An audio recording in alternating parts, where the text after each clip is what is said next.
ayaw mandar.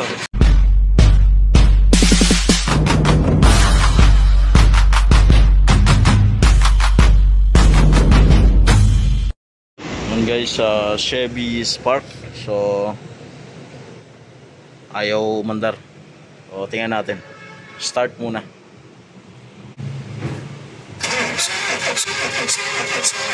So kung makikita nyo, sige pa, sige.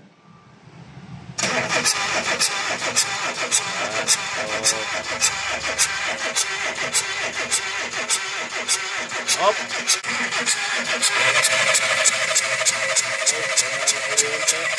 Up.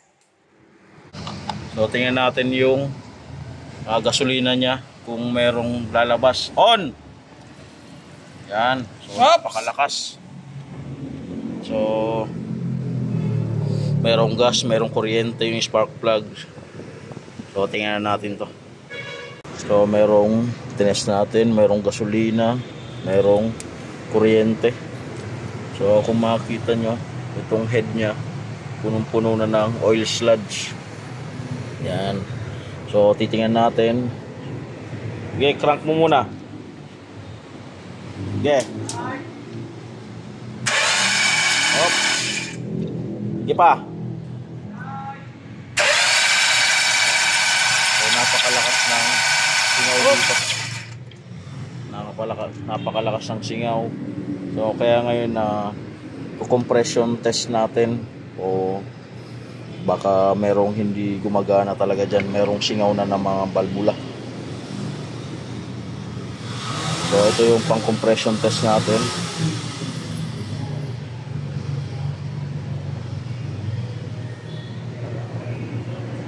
Yan. So tingnan natin kung aangat to pagka start.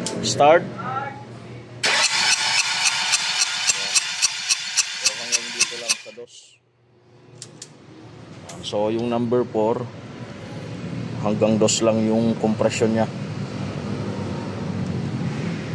So tingnan natin yung number 3.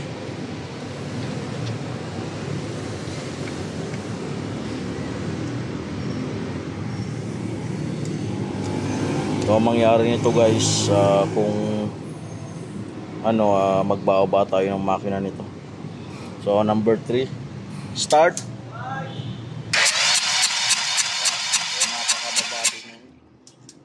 Napakababa din ng compression nya.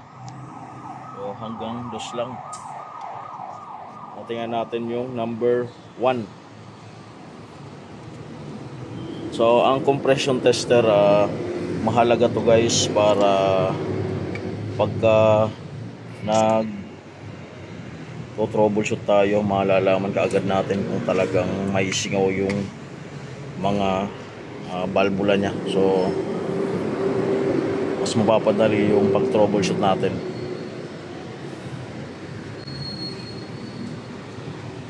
Start.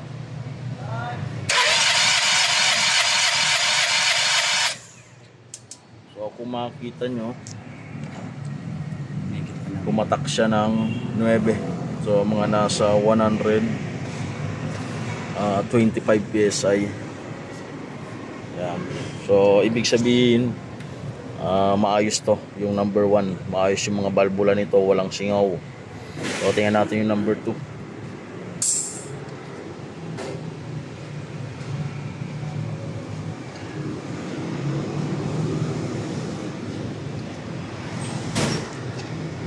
So ito guys, idea lang to.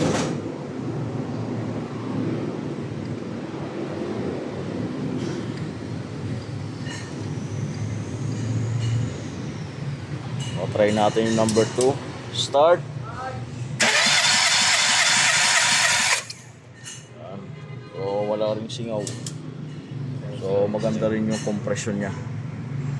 So kaya ngayon hindi talaga papaanda rin pagka dalawang piston yung hindi gumagana. So mangyayari, i-overhaul na natin to.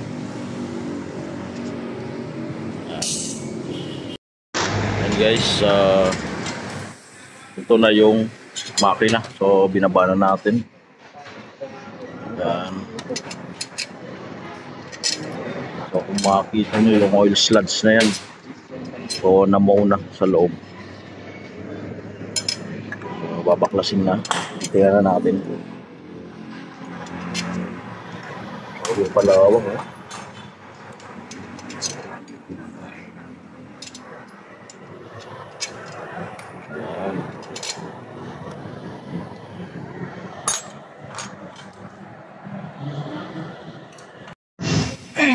guys, so kung makikita nyo, barado yung strainer. Yan. So yan yung nagbara. Tapos dito sa oil pan, yan. So barado. Ibang iba na yung amoy, no?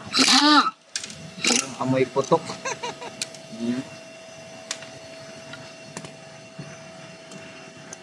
Lansa.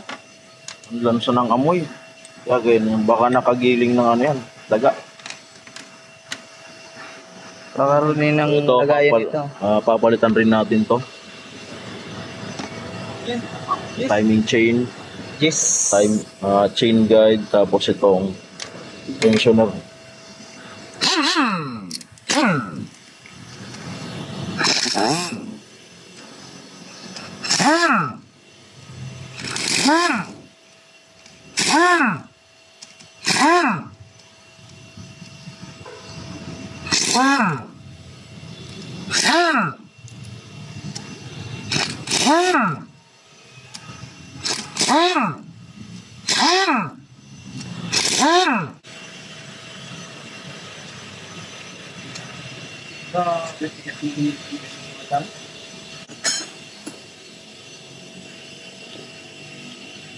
Talaga matigas.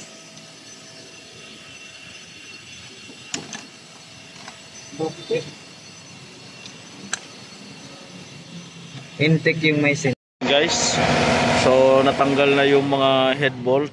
So iangat na natin to. Yan. So baradong-barado yung mga daanan ng tubig. Yan. Tapos yung head gasket nya, tingnan natin.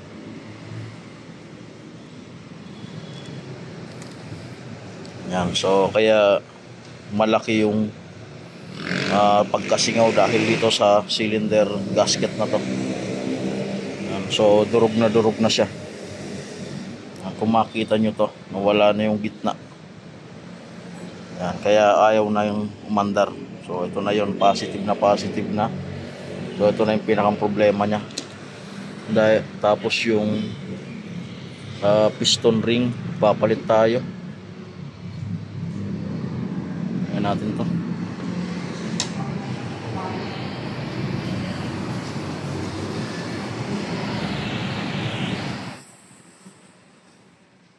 So magpapalit din tayo ng valvula, tapos i-replace to valve, valve seal, papalitan natin. Ayan, ito. So ikutin mo nga to. Yan natin.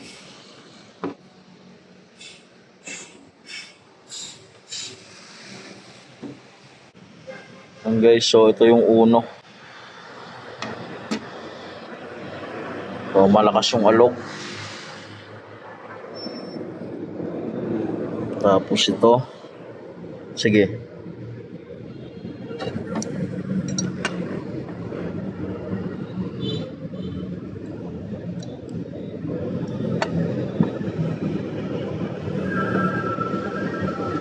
Oops. Guys, so ito yung tres. Yan, napakalakas ng alog. Dos. Sige.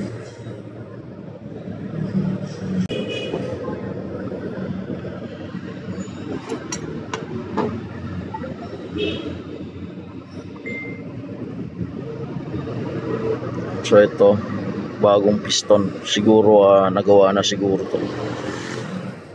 So babaklasin na natin yan. Yan guys, so ito yung piston. So kung makikita nyo tong oil ring na to, so wala nang galawan pa. Tapos ito, malaki na rin yung gap. So halos pare-parehas. Yan. So yung liner kung makikita nyo, talagang nag-overheat talaga siya. Tapos magpapalit tayo ng piston ring. Yan. So yung mga bearing okay pa. Yan guys, dito na, naisalpak na natin yung piston. So hindi na sa inyo pinakita kung paano salpak. So ito, so napagawan na rin natin sa machine shop to ng liner dahil hindi na kinaya. So meron ng kinayuran yung dating piston ring. So ngayon bago na yung liner nito. So yung piston, dati pa rin to. Yung Conrad bearing bago, Conrad arm bearing, main bearing bago. So thrust washer bago na rin. Tapos ito guys, bubuuin na lang to. So ito yung cylinder head gasket natin. Ito yung head. So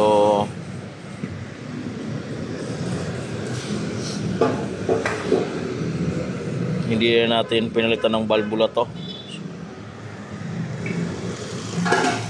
Ayan.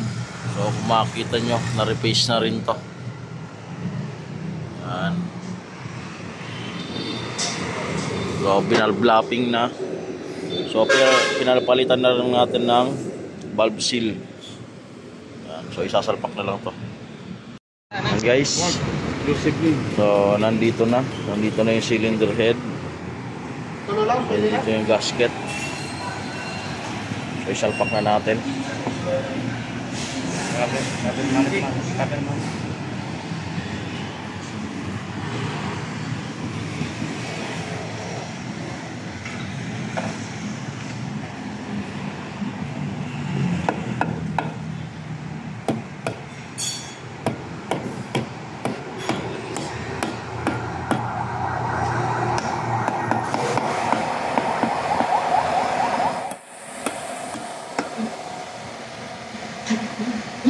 Yan.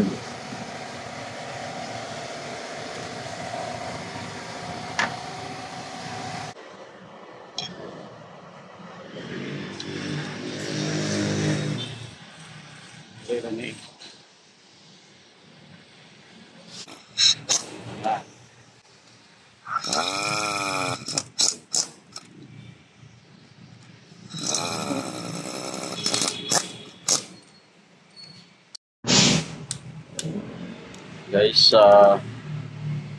kailangan natin matrok to para pantay-pantay yung ipit niya.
Sana. Guys, so kailangan merong langis yan para pagka sinalpak natin yung camshaft, maglo-lubricate na siya kahit papaano habang inaantay yung pag-pump ng langis papunta dito sa taas.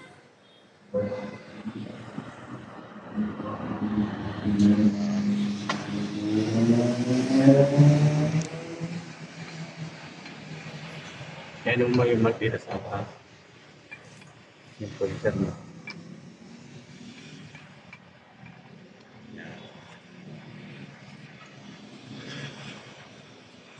Kalahati mo nga to.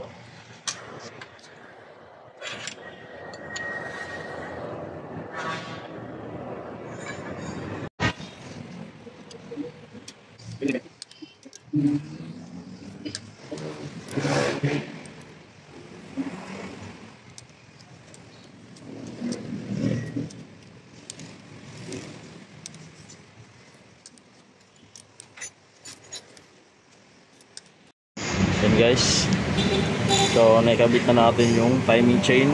So ito yung timing nya, ito yung tensioner. So ito dito yan nakatapat. So bubuuin na lang to, tapos tingnan natin, panda rin natin. Subukan mo natin paikutin kung walang sabit. Yan guys, okay na. So okay na yan, nalangisan na rin natin to. Yan, nalangisan na yan. So kailangan may langis yan. Tapos ito may langis na rin to. Yan, okay na. Isasalpak na natin tong front cover. Yan, so wag niyong kakalimutan guys yung o-ring dito. Yan.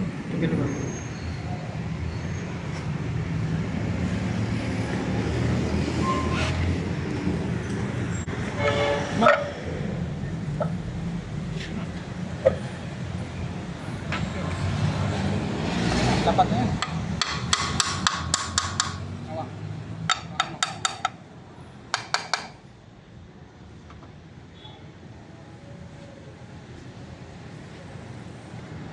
Guys, nabuo na. So isasampa na lang natin to. So meron pang ibang ikakabit, pero doon na lang yung pagka nasampa na. Yan. Yan guys, di pa natin nabubuo dito, pero subukan na natin tong papaandarin. So tingnan natin kung aandar na ba tong bagong overhaul natin na Chevy Spark. So nilalagyan na lang ng langis, tapos nilagyan muna natin ng tubig para sa observation natin. So susubukan na natin to kung aandar ba to bagong buo. Yan.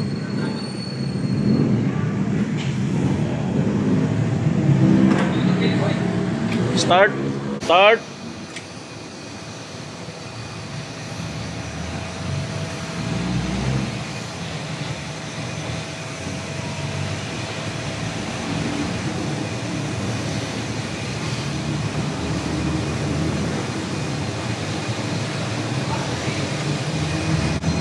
Yeah.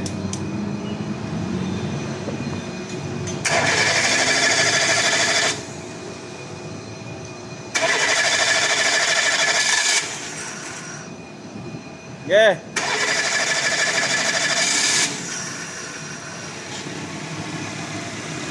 Yan guys, mandar na. Yan. O, ayos. So observation na lang to. So papainitin muna natin, tapos obserbahan natin, tapos road test. Napakaganda ng andar. So talagang doon lang talaga kailangan mo talaga i-overhaul yung makina, kaya gano'n siya. So kaya natin. Tingnan na lang sila. Hindi mo pwede yun. Pressure. Goods na.